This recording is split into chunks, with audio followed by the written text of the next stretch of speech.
This is Speaking of Shakespeare, conversations about things Shakespearean. I'm Thomas Dabbs, broadcasting from Aoyama Gakuin University in central Tokyo. If you are joining us on YouTube, you should know that this program is also available on your favorite podcast platform.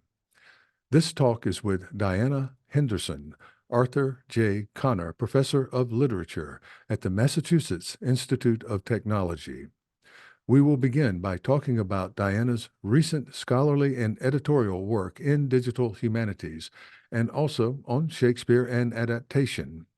She also works as a dramaturg and theater consultant, and during her career has contributed abundantly as a scholar and administrator to the areas of digital pedagogy, media studies, Elizabethan poetry, and women's studies. This series has been maintained with support from the Aoyama Gakuin Institute of the Humanities and also with a generous grant from the Japan Society for the Promotion of Science. Diana, your superb work is broad-based and difficult to pin down with a few key words, but I'll try. You have a strong interest in digital technology and Shakespeare, and this includes an interest in technology itself, the tech itself, and then how new tech might be rotated into teaching Shakespeare and also in how tech and media, to quote from one of your past titles, reshape Shakespeare across time and media. This interest overlaps with your recent editorial contributions and critical insights concerning theories of adaptation and reception as Shakespeare travels across hundreds of years from London and a much smaller England to different media platforms and to so many different cultures across the globe. You also work as a dramaturg and a theater consultant, and your early and still highly pertinent work on Elizabethan poetry and women's writing reveals your early and continuing interest in what we might call straight-up literary analysis. We'll try to get to as much of this as we can, but I understand from our recent email exchanges that you've begun a sabbatical as a fellow at Balliol College, Oxford. And may we ask about how that is going and maybe something about your current research goals? Well, first, thank you, Tom. It's just a treat to talk to you. I've enjoyed your other podcasts and learned much from them. I'm here in Balliol through an MIT Balliol exchange, a fellowship that is ongoing and is a real benefit to a lot of us in the humanities, especially at MIT, to come over and be in a very different kind of institution, to have such a vital and diverse early modern community here of scholars from whom I can learn. And just to step away from one kind of educational system, one kind of institution, especially at MIT, very focused on the future. I am stepping back in time a bit, getting more of those layers of history, which of course are part of our work in the early modern field. So in itself, just being here is a real delight for me. And that's before we get into the resources and the human resources, especially, which are so crucial in my work. All through, it's always been true that I've been interested in performance as well as literary criticism, and performance doesn't take place solo, even if it's a one-person show. And so I've always benefited, perhaps unlike some of my more introverted colleagues, I really learned through community and interaction. Plus, in the last 20 years or so, because I'm at MIT and have become more interested in technologies and transfer of the early modern, especially Shakespeare, across media, I'm interested in other people who are trying to bridge the seeming gaps between digital innovation, forward-looking thinking, and a long history of conservation, as it were, of holding on to what is of value in the past, how we evaluate what is valuable, how therefore we're making very pragmatic decisions right now of what to transfer to new media, and how to sustain those programs, but more generally the humanities, in the 21st century, which is not a time, as we all know, that has shown great interest in expansion institutionally of our deep scholarship in the early modern fields. So with all those things in mind, I'm here, I'm meeting with people at Balliol, such as Adam Smith, done wonderful work on history of the book.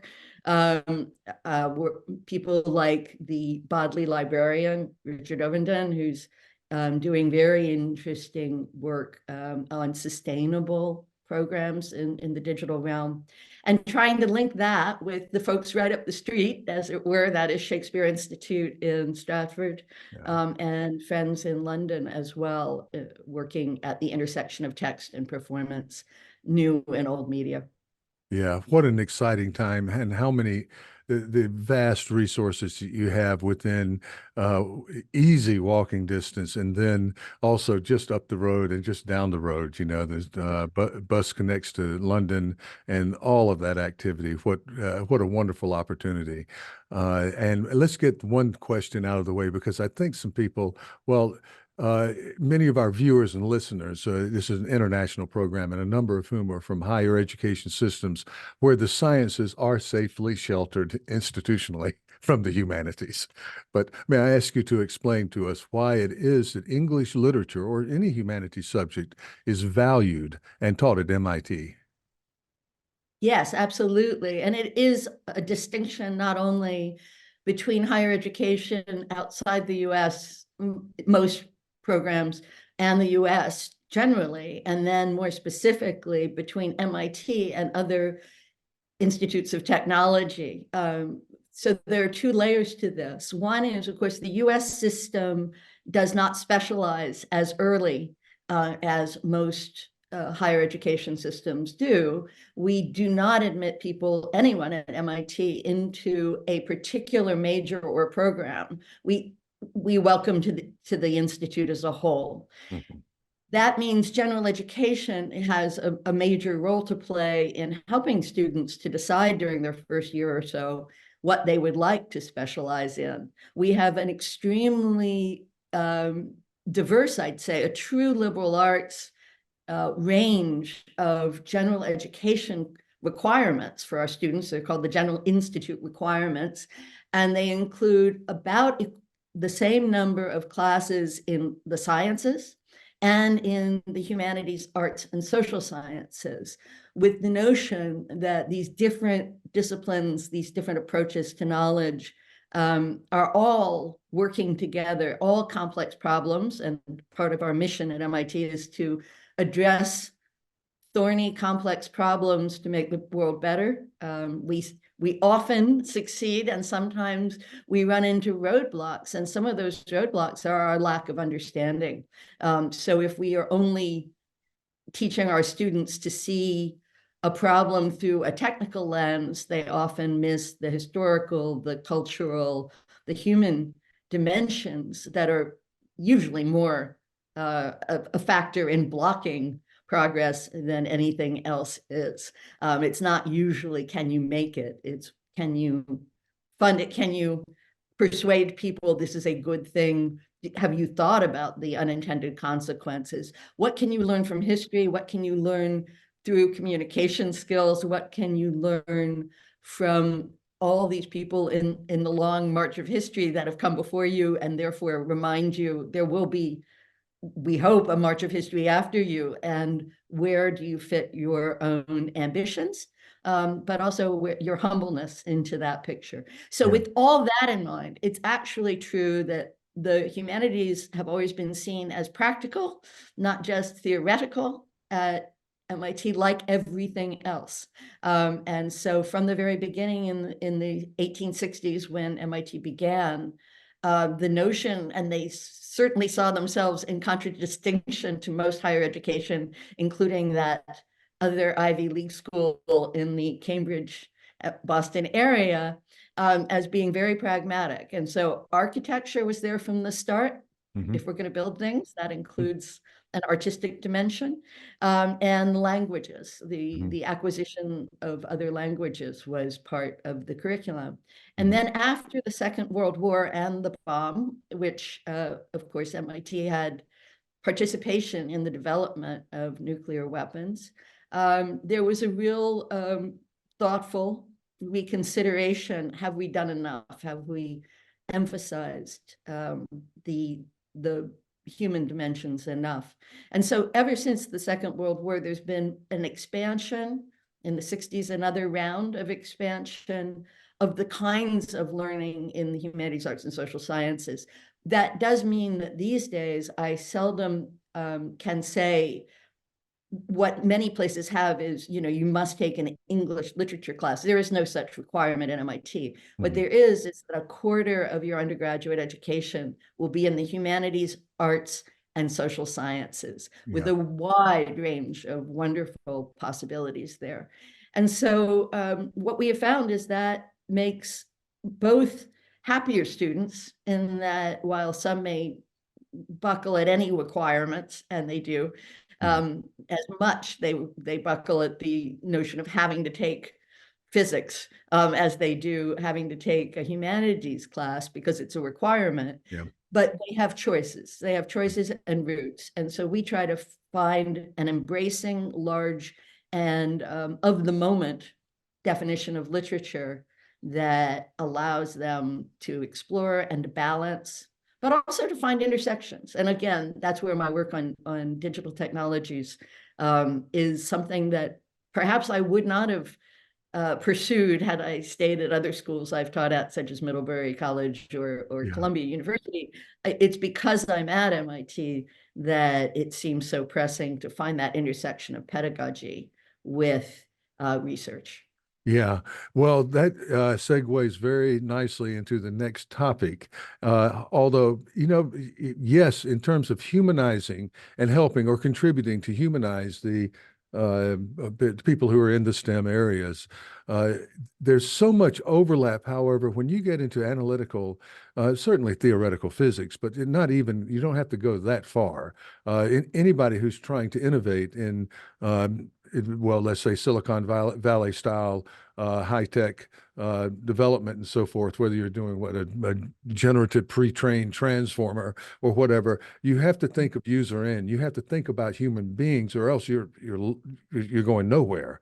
All right, it's got to work and interact with humans much more than, it's not just building a bridge now, right? Right. It's gotten very close to us recently. Now, you have two editions, and I want to start with one because we have a forthcoming Shakespeare Association of America seminar, which we're in, on Shakespeare and AI. And I don't think we have to talk too much about that now, because I'm not quite sure yet what I'm going to say. I did present, I did make a paper, but I commented the first sentence was, I don't know if this is going to be obsolete before it even, lands. Um, but I do want to talk about your recent edition on pedagogy, and that's just something that is of immediate importance, particularly over the past 5 years when we all had to pivot. I've been a computer geek for a lot longer than 5 years, but wow, all the stuff that, including the platform we're on now. So this is absolutely kind of this is hot stuff. How we can use this, and we're finding newer and newer ways. This title is Shakespeare and Digital Pedagogy, and you're also doing some other work with edX, MITx, and of course, I'd like to talk a little bit too about the global Shakespeares at Mhm. MIT in education, and also the platform, the wonderful platform that's been developed there for the preservation, as you were talking about earlier, of at least what we can get digitally with Shakespeare. Could you tell us a little bit about that edition and other things that are going on at MIT in terms of digital pedagogy and digital humanities? Sure, I'd love to. And in one sense, all the different parts you just talked about are linked. Um, First off, I came to MIT in the mid-90s, and my head of department, but also my dear senior colleague, Peter Donaldson, was a real trailblazer in thinking about how we could adapt and adopt digital resources of all sorts, the internet onward, and went through some really interesting experimentation with now obsolete technologies. We got in the habit of knowing that things would change before your very eyes. And so you have to really be thinking a little more capaciously than just, what do I want to do with this machine? And certainly he began with things like the SHADE, the Shakespeare Electronic Archive, which now is open access. It was not for many years because of working with copyright, the whole attitude of libraries, as well as presses, some presses, has changed and been much more inclined towards making these resources available as what we should be doing as institutions of learning. So I had this great starting place to land and to be thinking about how can we then take some of this and adapt it really much more directly to our own classrooms and those of others, help others as well. So pedagogy was something that I know when you and I came up through graduate school, nobody really gave us training, nor was it really something you talked about much. Right. And even when we began talking about this as a volume, it was in the mid, around 2013, 14, 15, amidst a lot of the Shakespeare anniversary events. The Folger, for the first time, had a sort of small conference on pedagogy, undergraduate learning. Mm-hmm. And it was linked with some of the first folios going around the countryside and different groups in different states thinking about why they should have a folio come to visit and how they could use new resources as well as old. So that was the backdrop for this volume, which I co-edited, as I intend to co-edit pretty much everything else I do at this stage of my career with someone of a, say, fresher generation and a different perspective. I think that's part of our obligation as the sort of now older generation in the field. Kyle Sebastian Vitali, who was at that point working at the Folger. So the two of us wanted to bring together some of this material and share it, some case studies, some examples that weren't too theoretical or intimidating for people out there who might want to just put a foot in the water, try one thing in their class to connect, not become early adopters, not necessarily, as you say, computer geeks. I'm not, but to I've always believed in the teaching side of our job is really fundamental to who I am. So Kyle and I started thinking and shopping it around. And I'll say, how fast is this changing? I'd say in the last decade, since we started thinking about it to now, not only did the COVID, the pandemic force us online and thinking about that. And now there's some backlash against that as a result, trying to move on, as some people put it. Nonetheless, it certainly was timely for us, because before that, we had the volume and we were still seeing a traditional publishing industry to some extent saying, well, why aren't there more senior scholars in your volume? Why don't we have more name recognition? I'm going, because the people who are really innovating are tending to be those born digital, those who often are in precarious situations, whose jobs are not about having time to go to the library and the archives and spend wonderful times like I am now at Balliol.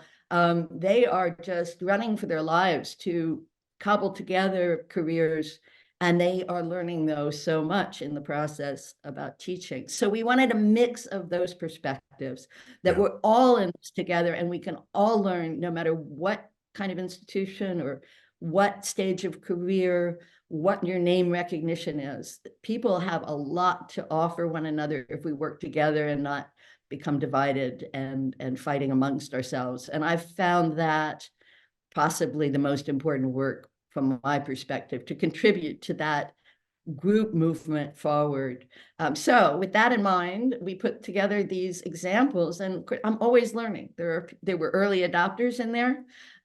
There were people who were teaching entire online classes well before some of us were forced into teaching Yeah. online. And so there was real thoughtfulness. We didn't want to just be, let's react to the moment. But I can certainly tell you it made a difference, and it's going straight to paperback. Yeah. Yeah. Oh, there's just so much that came out of that. And, frankly, I'm not a Luddite at all, but I was so happy when we got back face to face. And there was a sort of shocking, it's sort of like when you, I don't know, after a flood or a hurricane or something, the landscape has changed. And these young people were coming back into class, and it just seemed absolutely overjoyed to be able to talk to each other.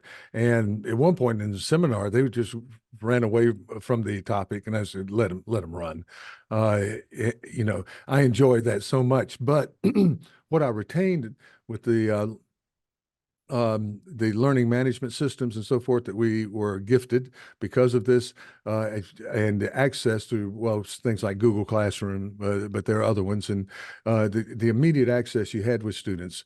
If you forgot to say something in class, you could just come to your office and throw it up there, and they'd have it. And the ability to run streaming media over your projector, and it just took me off the blackboard completely, and I was sort of a diehard. I liked writing stuff up there, but now you can do this. And in my case, the second language case, I can put up our handouts of whatnot on and run it on Zoom and run the transcriptions, the closed captions, because my students very often, when they don't understand a word in English, can read. They're very good readers of English.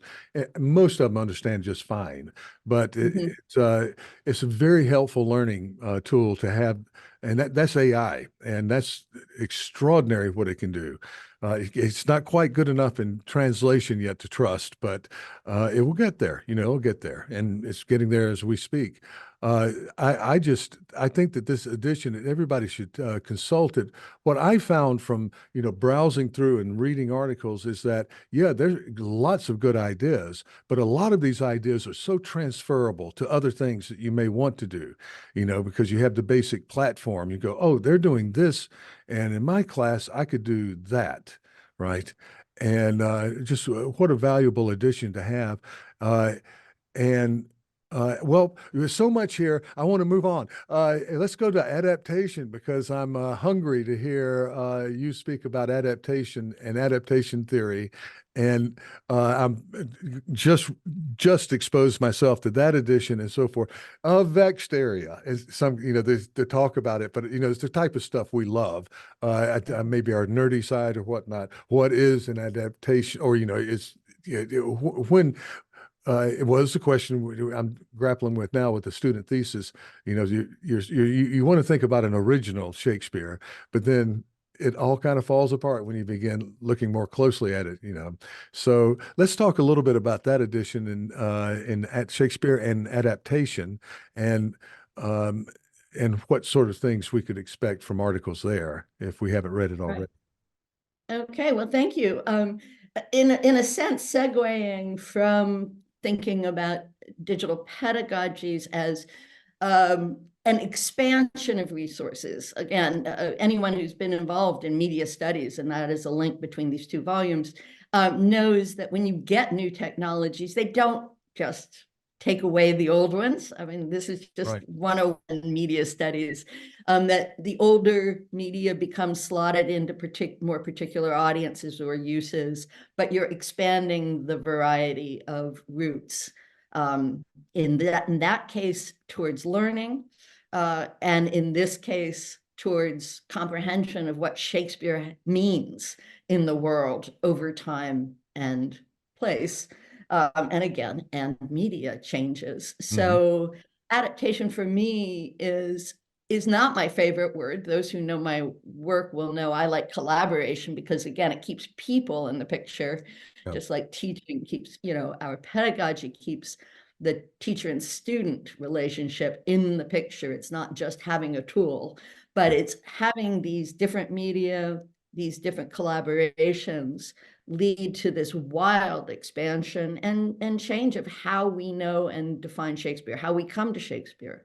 So that, for example, more students now come via, say, internet, different mashups, different adaptations, much in fact, not even film anymore, right? So from our generation, perhaps, for as many people as had seen a theater production live, more had seen something on television or in film, as among their first ways in, or again, many people in schools as well. But those things get combined, different media, different ways of knowing Shakespeare.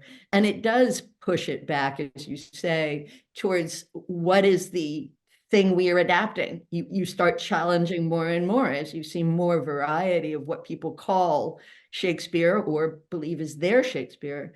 And if you're trying to communicate with them, you need to know where they're coming from, what that thing is. Is it a thing? Is it a plural thing?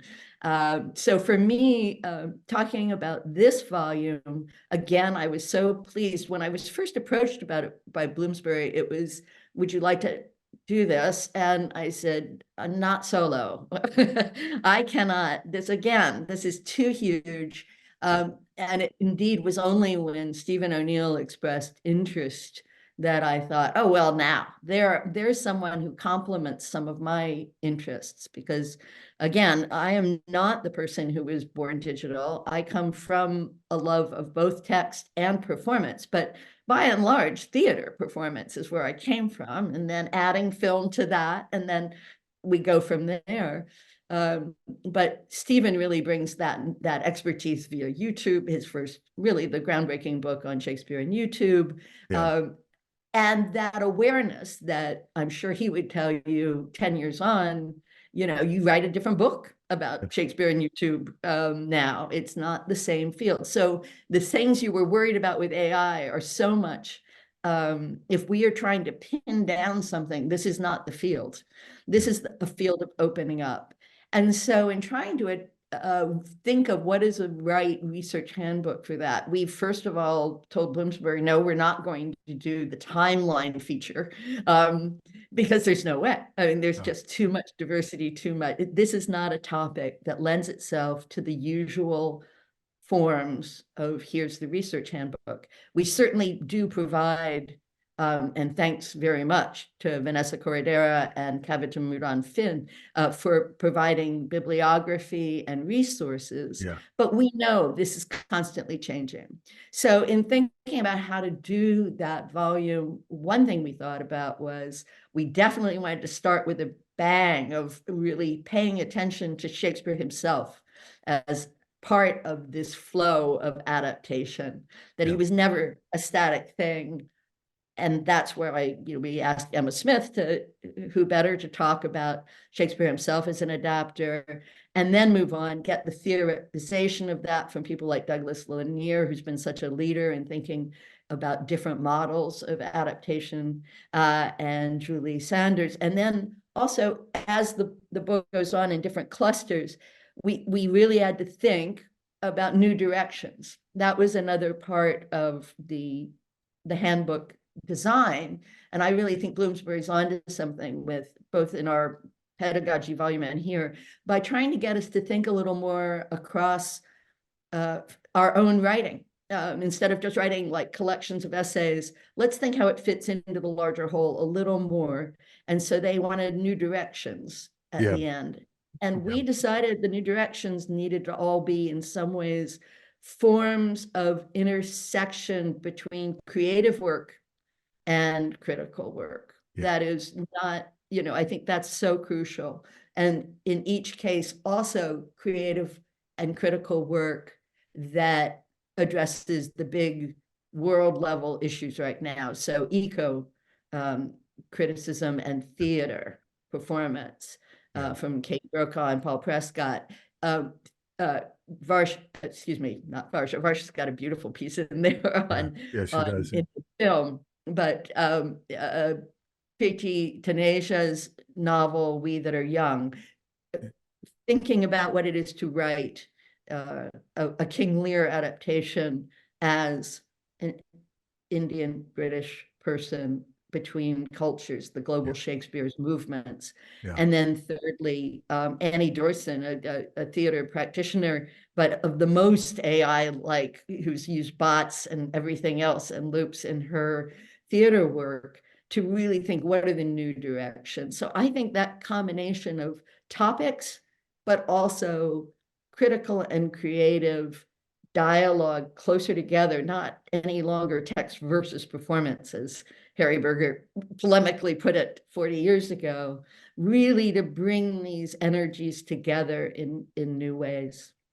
Yeah, there's so many issues out there, and of course, in the background, you and I remember this perhaps better. Uh, there, there has been, it still remains. I don't see as much of it, the notion of Shakespearean purity, the purist who holds to, okay, well, this is real Shakespeare, whereas this other stuff is not.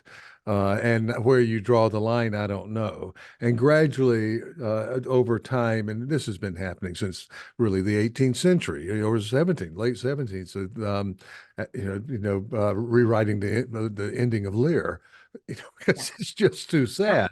And but more and more of you see things. Well, in the Ralph Fiennes Coriolanus, which I think was a well done film. I enjoyed it. Setting it in as kind of a balkanized setting, you're not quite sure, but I thought it worked.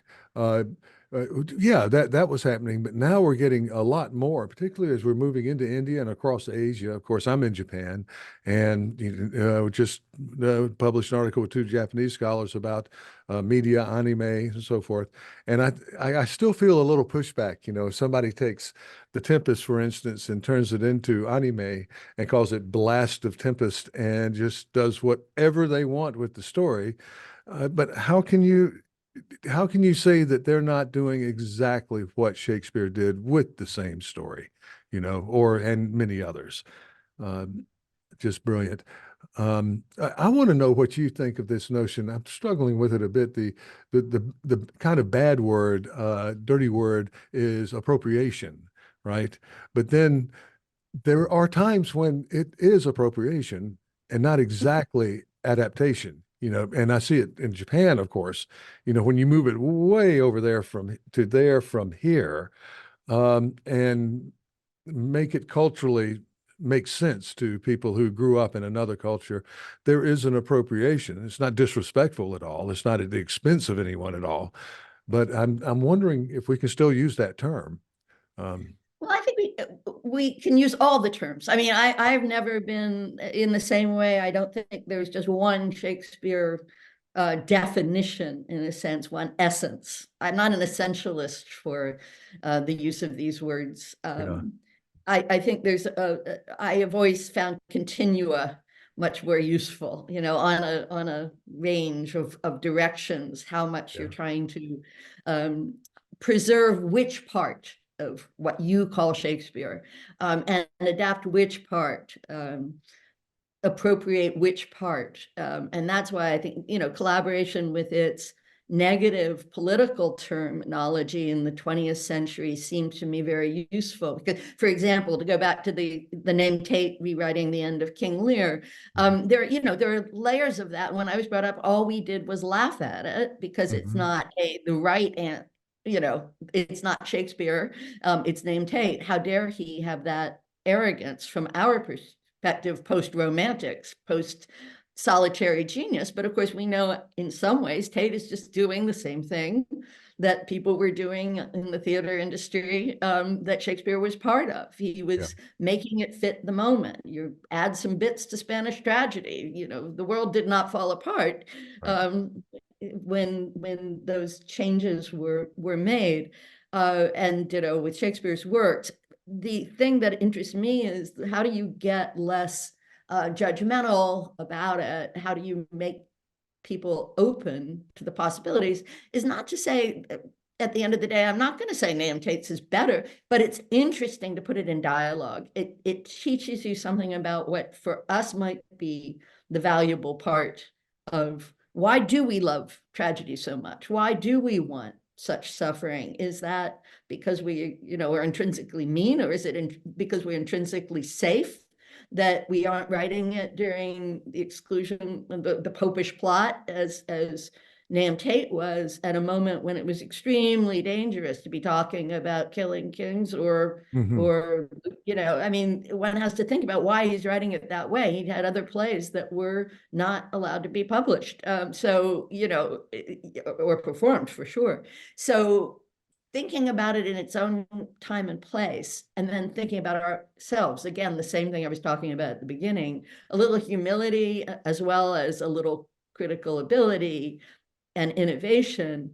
It's true in the sciences, it's true for us too. And I think now we see the Nam Tate, or I see it when I was writing about it, as a symptom of what needed to be done at that time and place to do King Lear. And also what it spoke to in terms of their own aesthetics. What is probable? That's how Tate writes about it in the intro, and we may see it as utterly improbable to have Edgar and Cordelia become an item, and yet there is a kind of logic to it, and a familiarity from massive numbers of narratives we enjoy. So there's a reason beyond just that Samuel Johnson didn't want to cry that much, that for 150 years until Macready comes along, that is the version you went to the theater to see.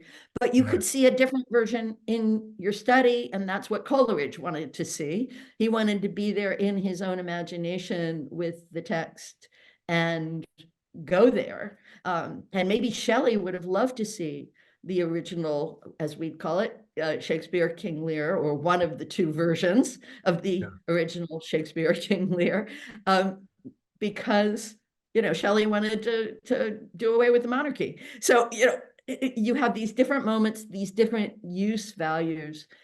I find it still true. I'm not so wildly free form, and I think you were implying this with some of them. Should we use a different word? I don't think there are no wrong answers. I don't think we give away our ability to say, no, that's not actually what Hamlet is doing there. But I do think we need much more space for the creative play. I think some people who have done excellent work on this question of what kind of adaptation is it? Should we use a different word? Should we just signal different dimensions? Because this is a multimedia form, always. Many people may have only known it on the page as a print form, but we know from the get-go it's a multimedia form. Which dimensions of that multimedia form are you emphasizing? And Eileen Ngannou's piece in the adaptation volume is very much using the example of the ASIA archives, speaking of East Asian and really rich material there in their archive that Leland has anchored in Singapore for years. They have used different theorists, South Asian and East Asian theories as well, about what counts as Asian. Is there an Asian Shakespeare? Of course, all these are generalizations, and we're always moving between a particular version, a particular time and place, a particular culture.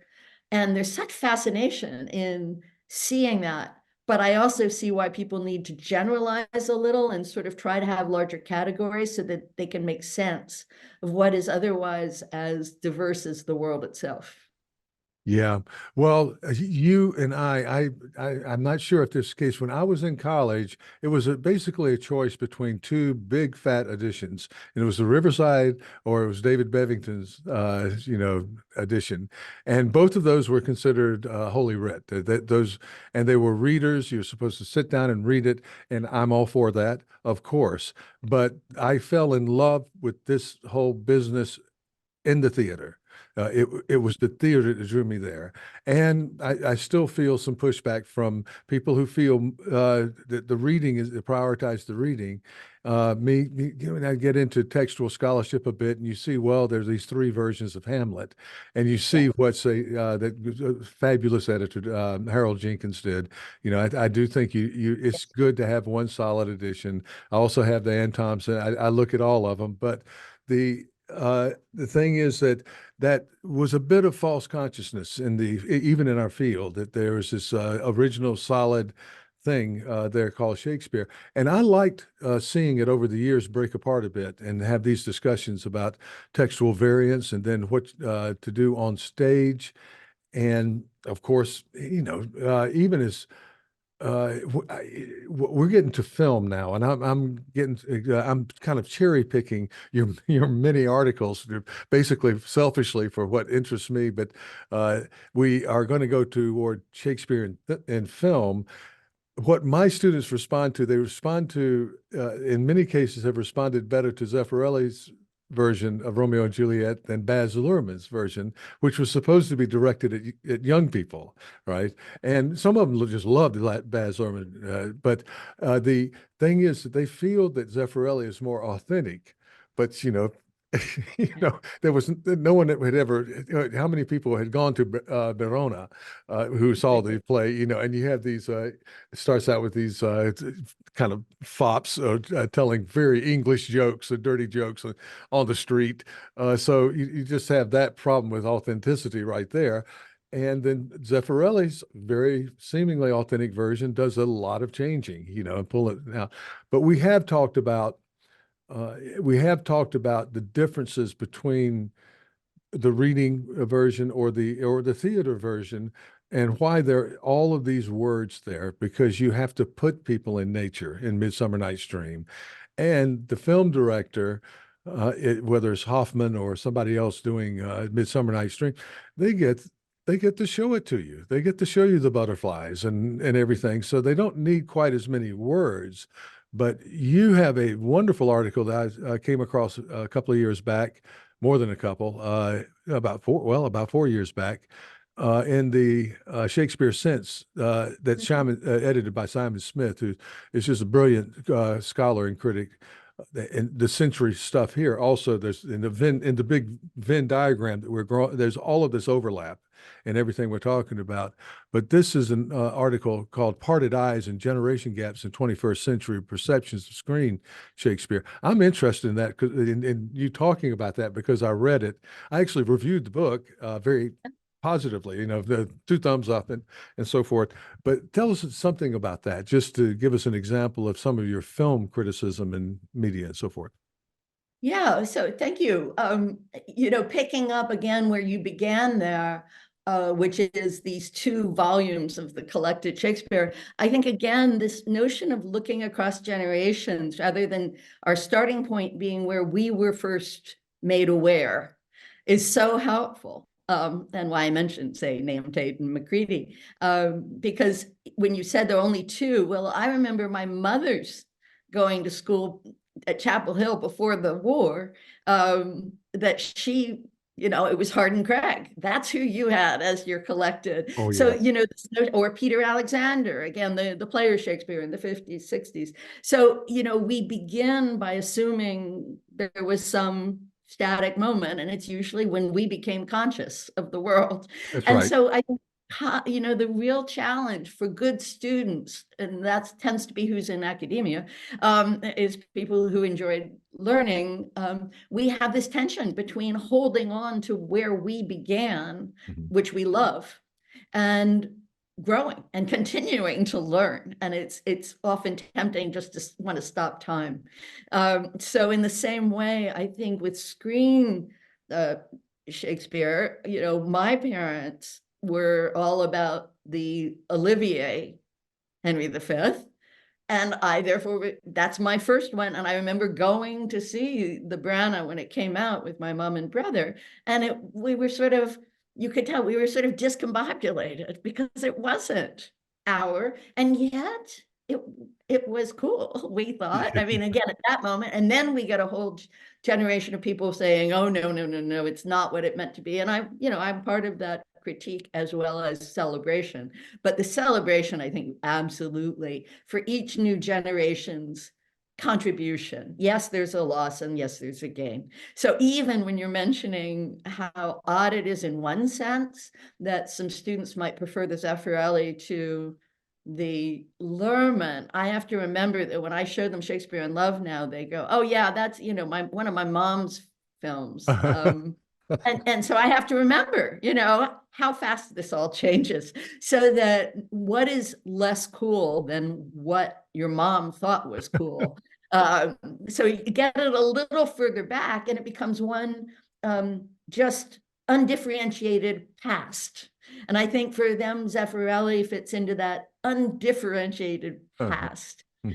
So when they watch also Brown is Much Ado, it's like, oh yeah, no, that's not adapting, because, and I go, well, actually, it's citing the Magnificent Seven, and it's wearing 19th century, and it's in a Tuscan sort of pleasure world. Yeah, it's adaptation, but for them, that might as well be 16th century, 17th century. So I think there is a sense of what is distant, where are you coming from in that moment, that we always have to hold on to as we get many layers of history and moments. Similarly with screen, when I started working on that concise companion to Shakespeare on Screen, as I say in the beginning of that piece that you cite from Shakespeare and Sense, we really just talked about film and a little television. And we were all doing what is now called by many young people long form narrative, seeing the long form narrative Shakespeare as what was Shakespeare on Screen. And of course, for those born digital and with YouTube past 2007, it's everything from the meme to the, all the things we have in the Shakespearean adaptation volume play into that, fan studies and much more, spin-offs, slash, you name it. And so thinking about what it means to watch on screen anymore, plus a world in which, and what I wanted to emphasize was the back and forth between different kinds of screens and theater, that there's not theater over here now and screens over there. As we all know, there was never theater without technology, but the technology's changed there too. And so we have a lot more intersection between use of video within theater performance, back to Peter Sellers and other experimental work. Beautiful work by many directors in the stage world, collapsing or distinguishing those different media. But the question of what is unmediated, there is no such thing. You're a character on a stage, you're mediated, right? You're not the person. And that is the AI link I think we'll be talking about a lot later this spring, for example, is what is a virtual person, and that links AI and character studies. So we know that many of these things are not totally different, these new screen uses, from older ones, but there's a new energy and a new dynamic, and being open to that, I think, is really important. So that's why I wanted to spread it out, though I also wanted to get Sean Connery and what might seem obsolete or old-fashioned works back, those screens back in dialogue, without just judging them to be inferior. Oh yeah. Oh yeah. Well, while I have you here, then I want to ask you a question, because you might have some influence actually in this regard. But I think you and I remember the old BBC series where they ambitiously decided to film productions, and they weren't quite there yet with they weren't digital productions, and they didn't know where to put the camera. Some of them are not that good, and it's not the actor's fault. It's just the fact that they were churning them out. Some of them are quite good that came out of that series, but somewhere during that time, of course, there was Ian McKellen's famous Macbeth, but they did Marlowe's Edward II. And It is wonderful. I have it right behind me on DVD. It's one of the great treasures. I got to make sure to find a way to somehow get it onto Google Drive. But it's the way they did it. You felt the sense of the stage as best as you could in a film version. Now, I like what people do. I love what Joel Cohen just did with Macbeth, right? It was just wonderful. But of course, there's a bunch of other fabulous, just over the top great actors. But it's very watchable for, I think, even younger generation. And because you get a sense of the theater, and they do camera angles, they'll do close up, like of Piers Gavson's first speech, which makes sure that the audience knows that he's completely corrupt or whatever. I wish, and it just breaks my heart, this happens a lot in Japan, that people feel that no, we are not going to do a recording of our production. This is theater, and we don't do that. And if we do that, we're keeping it. We're not, it's ours. It belongs to us.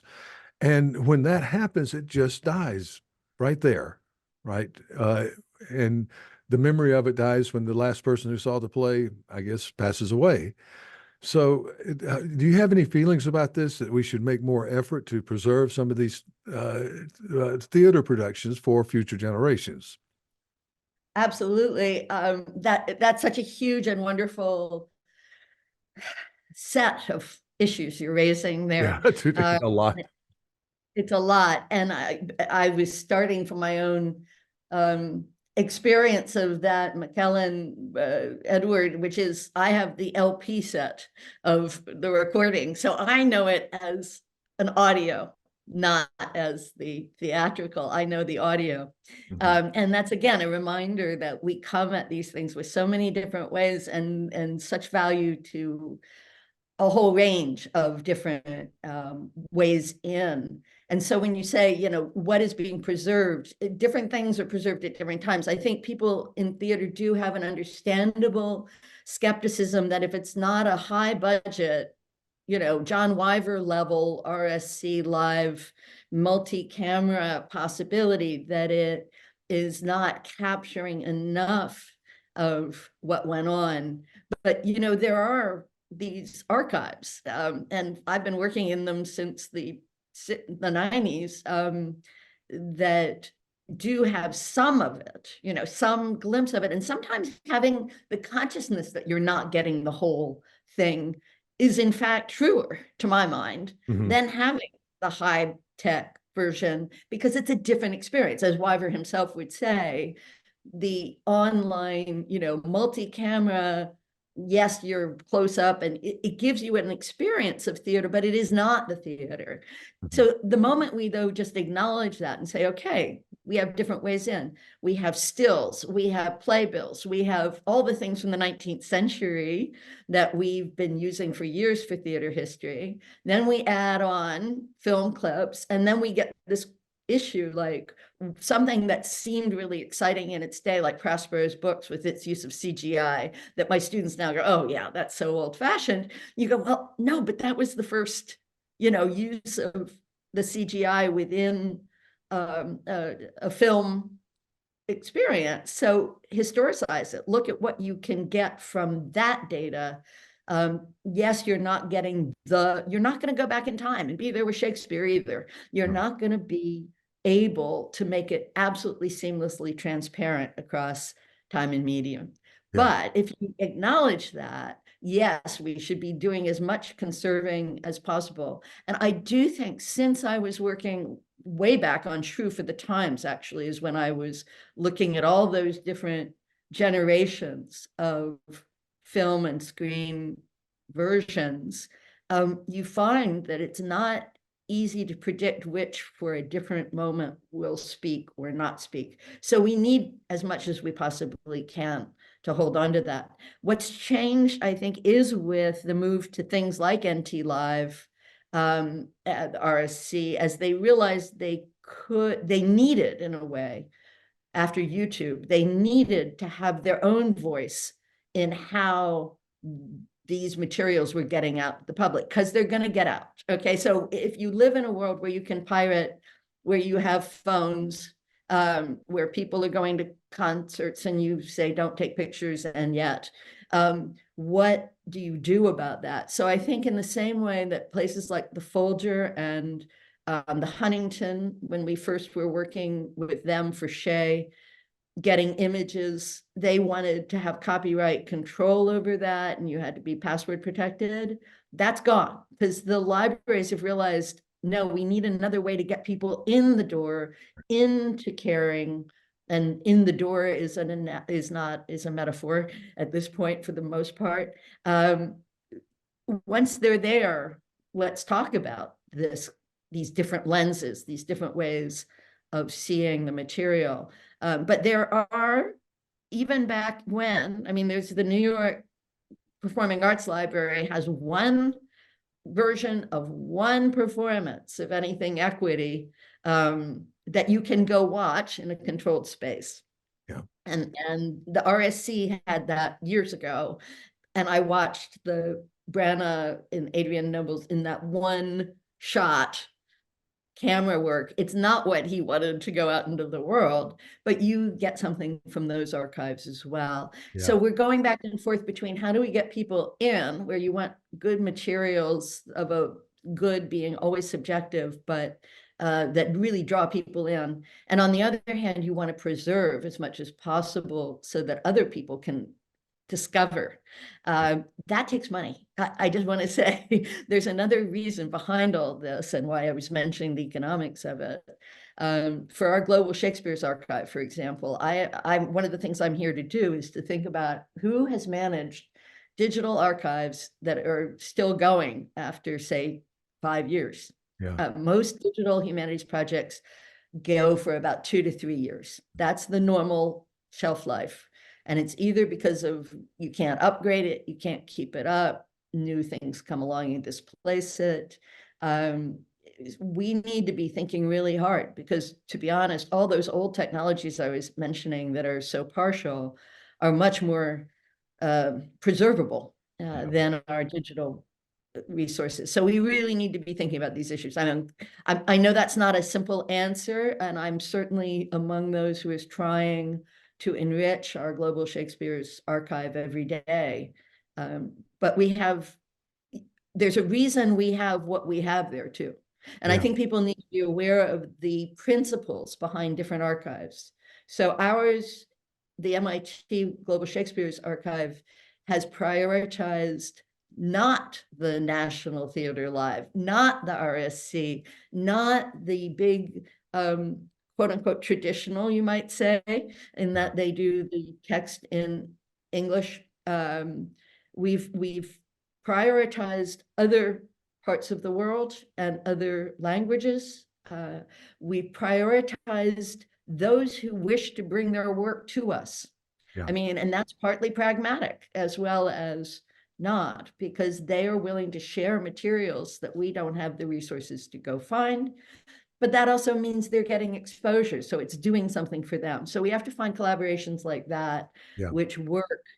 But I think it's equally important, and I've written about this, that we make it clear we're not making the judgment that this is the new archive of what is valuable. It cannot be encyclopedic.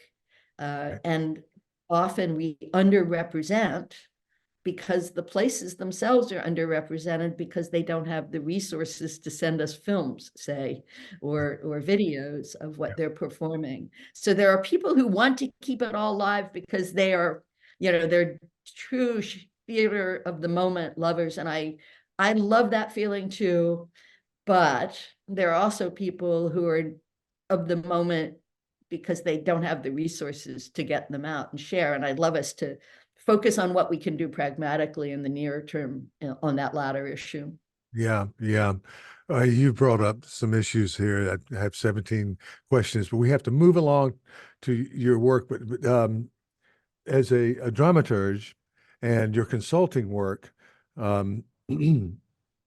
I did want to make a quick comment about it. It's been at the forefront of my mind recently about the difference between visual and audio experiences digitally. And this series goes visual and it also goes on podcast. And I've heard, I know people like to watch it, but others like to work out or take a walk or cook. And that's kind of me. I like to put on my wireless earphones and listen to a podcast while I cook something, right? So, um, but let's move ahead because I want to get to this particular part. I'm just fascinated with what type of work, hearing about what type of work you might be or you are doing with various groups that you have listed here. Well, at the moment, I'm working primarily with Karen Coonrod, who many people in the Shakespeare world might know already from several of her works about the Texts and Beheadings, about Elizabeth I, but probably most, well, and people in New York will know her work, some major productions in New York. Karen Coonrod is, she's the head of Columbari, the Compagnia de Columbari, who did the Merchant of Venice in the Venetian Ghetto in 2016 that got a lot of attention, and that I went with several of my students and colleagues and did filming of their performance, but also their preparation work and interviews. And that became major material that I used in the edX, which is now MITx. It's transferred off the edX platform when that was bought by 2U. Okay. So now it's back on the MITx nonprofit site. But we used a lot of Karen's production of Merchant of Venice, the one with the 5 different Shylocks. Yes. She wanted to complicate that narrative and that representation. So that's where I got working with her. But since then, we've also been talking, well, she's working on right now a King Lear with 7 actors, quite fascinating. She's always got some Shakespeare there going on. But in addition to that, she's been working on a very interesting, so I would call it a chamber opera, about it's the Old English fragment of an epic Judith narrative in the same single manuscript as Beowulf, that often does not get talked about, but is, of course, the biblical story of Judith, then made into an Old English. Then she's got it in a modern, with a bard figure as an intercessionary across these time periods and languages. So I think it may be the only opera that's trying to do Old English at the moment, mixed with modern English. It's Judith and Holofernes, and I should have come across, we should in the apocryphal books, but we don't because that's not taught in Sunday school or whatnot. And that is, I studied Anglo-Saxon for a couple of semesters with a very fine professor. It was so much fun. I thought it was going to be terribly boring, and it wasn't. And we had to translate.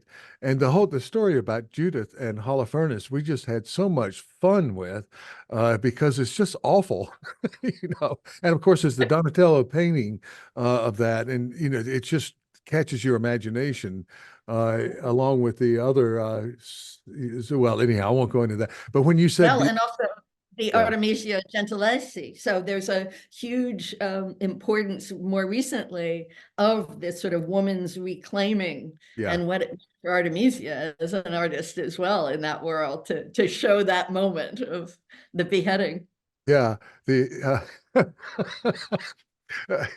that's some womanist narrative there, and it's one of very few that I've seen in the Bible or throughout history, but it stands out along with several others. But this, let's move your earlier work, and I think you're still doing this. You've done administrative work in women's studies and so forth, and you've been you've championed literary studies and, of course, alternative approaches to literature all of your career. And you started out with a book on Elizabethan sonnets and the transference, and you're already working on this. As the younger version of you is already thinking about this transference from one form to another, from one venue. You're reading sonnets, you're sitting down and reading them, and then moving into dramatic poetry, which is a different thing. So that, and if you could tell us a little bit about that, because these are still current. These are current issues from your prior work, and also the how that works into women's writing. Mhm. Well, certainly, thank you. Again, these interests are indeed longstanding, and they go right back to being an undergraduate and being interested both in the early modern, we didn't call it then, it was Renaissance, and in modernism, and thinking about links. And that's when I started working on a thesis on Virginia Woolf. But I was also studying Marlowe. So it was back and forth between these two periods that struck me as sort of the beginning and ends of modernity in a sort of text print model of literary studies. And I was interested in performance. And so the performative was always there to me in the early poetry, and it got erased in a sense, in the same way that when you were talking about the collected Shakespeare volumes, with the rise of the editors in the 18th century into the 19th century notion of the bard, Shakespeare, that we kind of lost a lot in literature departments of that interaction with the performative. And for me, the place where that became also obvious was new criticism, right? How we read poems in isolation on the page. And so I wanted to put these poems, which were a hugely popular form in their own moment. They were the new poetry form, right? As opposed to classical forms, the sonnet. Albeit Robert Stagg is now doing wonderful work on the complexity of the sonnet's history. Nonetheless, from the Elizabethan perspective, these were new vernacular art, lyric forms. And to get us away from the notion that the lyric is only the sort of internal personal voice of the romantic genius. Now, other people, Arthur Murati, were doing, the whole new historicist Reed was doing work in this dimension. I was coming along at a moment and looking at that, but also feeling a little discontent, even in the works of people I deeply respect, such as Richard McCoy, Richard Helgerson, that there was this drama being constructed, which usually sympathized with the poor poet getting silenced by this female monarch. And I wanted to look back at that Elizabethan court culture a little differently. And so I wanted to see the variety of performative moves going on in this Petrarchan tradition that often just gets ossified or reduced to either Petrarchan or anti-Petrarchan. I wanted to look at how that was developing, because after all, what's really weird, if you step back far enough from the specialist knowledge, is that they created great poetic drama. I mean, it just doesn't happen every 10 years. Christopher Fry and T.S. Eliot tried it in the 20th century, and it didn't exactly catch on. So there are cases, I mean, thank you, Carol Churchill, for putting some verse in Serious Money, but we're not seeing that kind of convergence. And I wanted to understand how what we had decided by the 20th century, mid-20th century, we're on the one end of, again, a binary between lyric and drama, how those two worked together.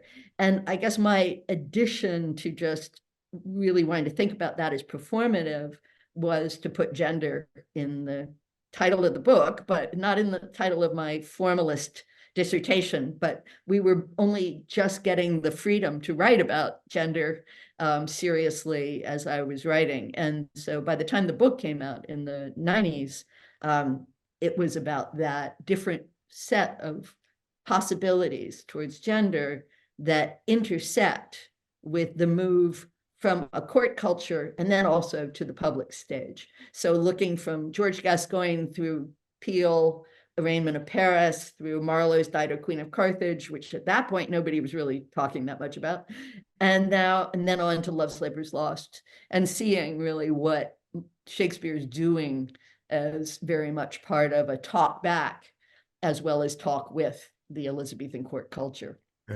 Yeah. Those poems, anything written in that period, we know now because of so much research, was so in the world Now, all of the accusations of, male dominance, the woman is ideal, what Madonna or whatever, all of that is true, but you couldn't say that back when. It was a lot harder to say things like that. There would be enormous pushback about, this is great poetry. It's a well-wrought urn. It is, and I think Cleanth Brooks did a lot for literary, the preservation of literary studies to our generation. But I was one of the ones who rebelled against that when I was young.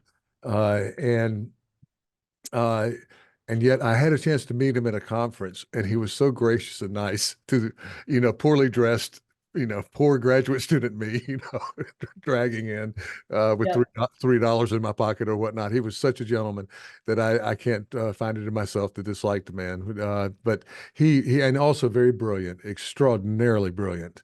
Well, this is the thing. You need to humanize all the generations. I mean, what Yeah, you just said, I can't imagine how probably rude and confident I was when Stephen Greenblatt gave a seminar on the Marlowe chapter in self-fashioning before it came out.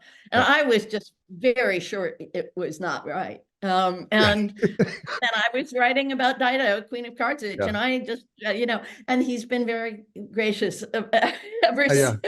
since. So yes, I think, It was and for me, transformation. yeah, Yeah, that moment, Nancy Vickers had just really made an absolutely crucial contribution in what you're talking about in advancing that conversation with yeah, her work on Petrarch and poetry. But even there, I was sort of trying to negotiate between those two takes that you're rightly saying were the new stuff, to read it through a feminist lens. I still was a little uncomfortable with simplifying it just into the blazon and the male dominance.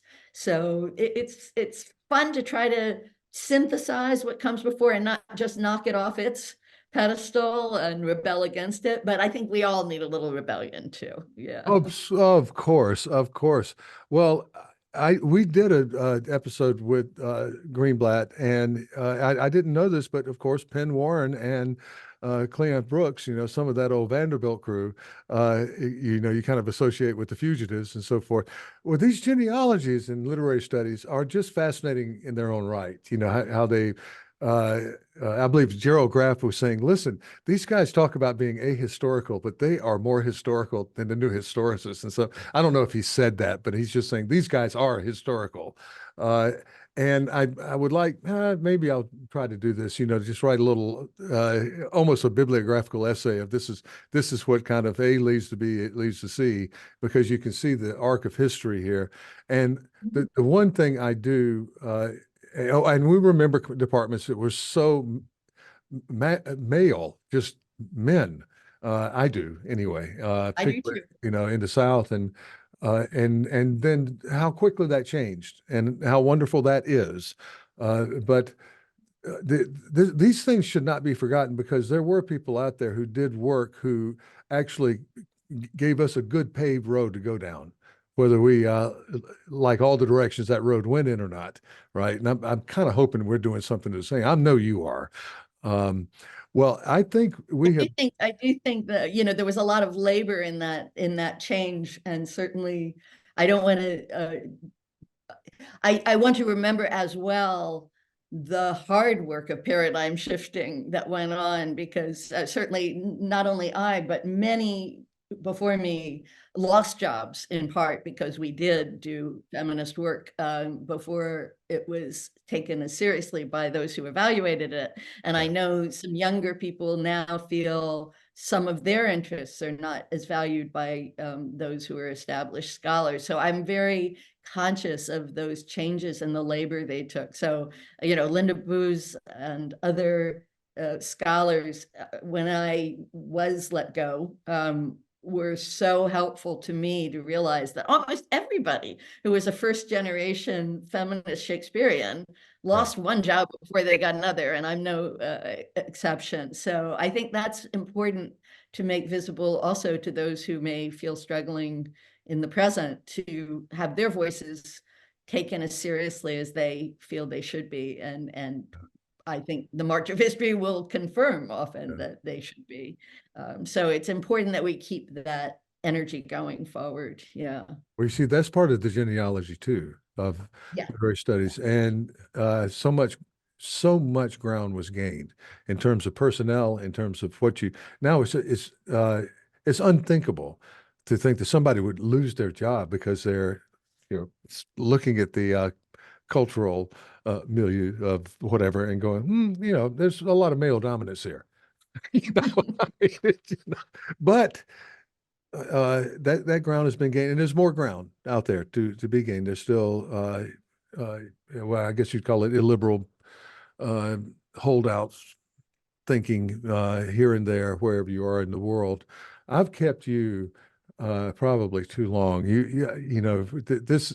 It's just such a pleasure. I could do this, and I've said this several times with several guests, but I could do this just keep going. There's so many questions that I would like to hear your responses to, things that I've been thinking about. And I think we overlap a lot generationally. But I'm gonna close this out. I would like to ask you to stay a little bit after we stop recording and just to brief for a moment, and then I'll let you onward to, well, it's almost getting to be lunchtime. And so with me, we're well into my evening. I'm 9 hours ahead of you. So Right. the Well, thank you for not only this conversation, but all the conversations you've been doing, because I do feel like sometimes I watched your being interviewed by Stephen, and I know that sometimes we find ourselves trying these new technologies, not, it's not what we started out thinking we're going to go do, Yeah. but you've done a real service, because I think I find myself also listening to podcasts like Not Just the Tutors. I'm very grateful for how we can expand the ways we publish and share our knowledge in this new world. So thank you for that contribution.